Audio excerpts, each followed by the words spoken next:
ને મિત્રો મજામાં. મિત્રો હમણાં આપણે જુદા જુદા ટોપિકમાં ડિટેલમાં જઈ રહ્યા છીએ અને એવા પ્રશ્નો કે જે ક્યાંય ને ક્યાંય કોઈ ને કોઈ રીતે પૂછાઈ જાય છે અને એ સમયે મિત્રોને અઘરું લાગે છે. તો એકચ્યુઅલી એની જે વૈવિધ્યસભર વાતો છે એ આમ જોશું ને તો એટલી બધી સહેલી છે કે નાની નાની વાતો ખાલી પકડવાની છે અને એ પકડતા જશું. અને 10મા ધોરણના વિદ્યાર્થીઓને તો આ પૂછાય જ છે. એમસીક્યુમાં 50 ગુણનો જે એમસીક્યુ છે એમાં વારંવાર આવતા હોય છે. તો એવા પ્રશ્નો જેમ કે સમાંતર શ્રેણી છે અને T18 ઓછા T8 અને એનો જવાબ શું આવે. તો મિત્રો આના માટેનું તમારા વગર એક સૂત્ર જોવું જોઈએ કે સૂત્ર આવું છે કે તમારે ડિફરન્સ ડી સમાંતર શ્રેણી એટલે અંતર સરખું હશે. જેમ કે 4, 6, 8, 10 જો આ અંતર સરખું હશે તો આવી કોઈ શ્રેણીની વાત છે જે આ અંતર છે એના માટે ડી હોય છે. તો એમાં એમ કે છે કે T18 એટલે 18મું પદ અને 8મું પદ એનો ડિફરન્સ શું આવે. તો મિત્રો એક સૂત્ર છે કે TM એટલે એમનું પદ, TN એટલે એનમું પદ અને એના છેદમાં m અને ઓછા n. તો આ જો સૂત્ર એક જ વખત યાદ રાખી લેશો તો એના આધારિત કંઈ પણ પૂછાય તમને આવડે. જેમ કે આપણને આપ્યું છે કે T18 ઓછા T8 તો તમે સ્વાભાવિક છે નીચે તો 18 ઓછા 8 કરવાના જ છો અને અહીંયા ડી મૂકવાના જ છો. તમે જ કયો આટલું પૂછ્યું હોય તો આ છે ક્યાં લઈ જવા પડે અહીંયા અને 18 માંથી 8 જાય તો કેટલા થાય 10. તો અહીંથી નીકળી જશે ઈ 10 છે એ આપણે ક્યાં લઈ આવશું અહીંયા. તો આપણો જવાબ તો રેડી જ છે 10D એવું છે જરૂર છે. તો મિત્રો આવું કંઈ તો એકવાર તમે જાણી લેશો પછી તો તમને આવડી જ જવાનું છે. જોઈએ નેક્સ્ટ. પછી મિત્રો આવું પૂછ્યું છે કે જો TM બરાબર n હોય તથા TN બરાબર m હોય તો D શું. મિત્રો મને ખબર નથી કે આ પાઠ્યપુસ્તકમાં આવું કંઈ છે કે નહીં પણ મેં સર્ચ આઉટ કર્યું તો તમને પણ આનંદ થશે કે એનો જવાબ હંમેશા -1 લખી જ નાખવાનો. ફરીથી આવો પ્રશ્ન અગાઉ પૂછાણો હશે કે કેમ ખબર નથી પણ જેનું નું પદ n હોય અને n નું પદ m હોય જોયું આ ખાલી બદલાય છે તો હંમેશા ડી કેટલા હોય -1 જ હોય. હવે મિત્રો આવું એકવાર યાદ રાખી લ્યો તો આવું પૂછાય તો કાંઈ કરવું નહીં પડે અને તમે આનો ઉપયોગ બીજા પણ કોઈ સમની અંદર કરી શકો છો. તો ખબર હતી પાઠ્યપુસ્તકમાં આવું હશે કે કેમ મને સૂઝ્યું કે આવું કંઈક હોય તો શું થાય તો મેં આ તમારા માટે એક નવો સમ મૂકેલો છે. તો મિત્રો ક્યારેક નવું પૂછવાની વાત હશે ત્યારે આવું પૂછી શકાય છે. તો હવે તમે લોકો આની અંદર રેડી છો અને તરત જવાબ આપી શકશો. જોઈએ નેક્સ્ટ.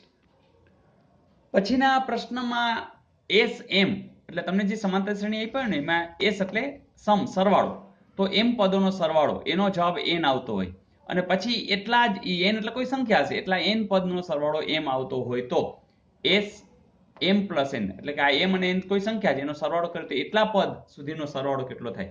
મિત્રો આ પણ તમે યાદ રાખી જ લેજો કે એનો સરવાળો m વત્તા n થાય પણ એ માઇનસ થાય. Is it okay. તો આવું કંઈ છે તમે કહેશો હા સર અહીંયા જ છે. ફરીથી દાખલા તરીકે એક કામ કરી કંઈ કહેવું જ નથી મારે અને મારે તમને હોમવર્ક જ આપી દેવું છે. તો ચાલો હોમવર્ક તમારા માટે. હોમવર્ક તમારી સામે છે કે S45 એટલે 45 પદોનો સરવાળો 15 થતો હોય 15 પદોનો સરવાળો 45 થતો હોય તો S60 કેટલા થશે. તો મિત્રો તમારા માટે આ પ્રશ્ન રેડી છે અને તમારે ફાઇન્ડ આઉટ કરવાનો છે. તો ABCD બરાબર તો એવું નામ આપી દેજો. આ એ અથવા તો જવાબ પણ તમે લખી શકશો. તો ઇઝ ઇટ ઓકે. તો મજા આવી મિત્રો. તો સમાંતર શ્રેણીના પ્રશ્નો વારંવાર પૂછાય છે એ ચાહે કોન્સ્ટેબલમાં હોય તલાટીમાં હોય જીપીએસસીમાં હોય કે સ્ટાફ સિલેક્શન રેલવે પોસ્ટ ગમે ત્યાં આવી શકે છે.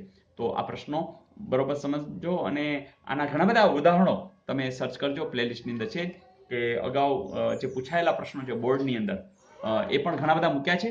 બસ તમે જોયા કરજો અને શીખ્યા કરજો. તો મિત્રો અરે હા આપણે ગઈકાલનું હોમવર્ક જોઈ લઈએ. મિત્રો એ હોમવર્ક આવું હતું કે સમીકરણ યુગમાં તમને આપ્યું હતું 2x + y - 3 = 0 અને 6x + 3y = 9. તો આના ઉકેલ વિશેની વાત હતી. તો ધારો કે આ +9 છે ને આ બાજુ લઈ આવી તો શું થઈ જાય 6x + 3y - 9 = 0. રાઈટ. અને આ તો છે જ 2x + y - 3 = 0.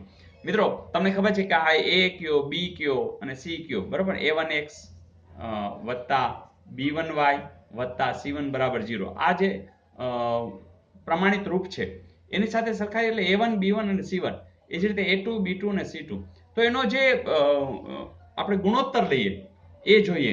જેમ કે અહીંયા 2 a1 ના છેદમાં a2 તો 2 ના છેદમાં 6. એ જ રીતે અહીંયા કોણ છે b1y એટલે y સાથે કોણ ગુણાયેલ છે તો કે એકડો છે, કોઈ ન હોય તો એકડો, તો 1 ના છેદમાં 3.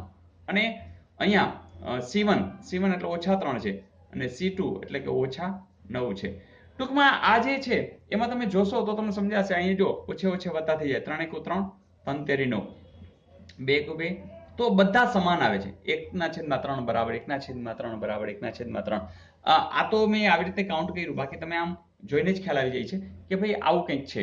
તો આવી પરિસ્થિતિમાં અથવા તો ઘણા એમ કે કામને દેખાય છે કે અહીંયા જો 3 વડે નિશેષ ભાગી શકાય છે, બધા તમે 3 વડે ભાગાકાર કરો છો, આની 3 વડે, આની 3 તો સીધું આ જ આવશે.